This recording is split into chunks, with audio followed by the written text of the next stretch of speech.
नमस्कार, मी वनिता आणि माझ्या आजच्या व्हिडिओमध्ये मी अगदी मनापासून तुमचं स्वागत करते.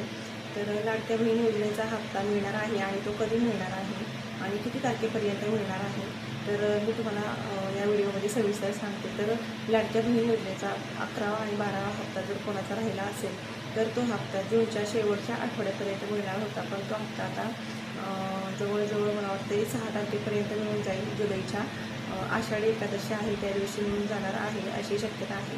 तर जर 6 तारखेपर्यंत 5 तारखेपर्यंत जर नाही मिळाला, 5 तारखेपर्यंत जास्तीत जास्त शक्यता दिली अकाउंटवर आपल्या पैसे येण्याची. पण जर 5 तारखेपर्यंत नाही मिळालं तर 6 तारखेपर्यंत कन्फर्म हप्ता येण्याची शक्यता आहे. आणि सगळ्यात महत्त्वाचं म्हणजे जर कोणाचा हप्ता राहिला असेल तर KYC अपडेटसाठी पण न्यूजमध्ये सांगितलेलं आहे. तर KYC अपडेट जर केली तर सगळ्यांचा हप्ता जे राहिले असतील काही हप्ते तर ते सगळे हप्ते मिळून जातील.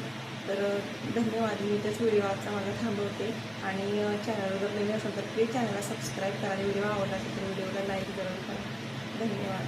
भेटूयात नेक्स्ट व्हिडिओमध्ये.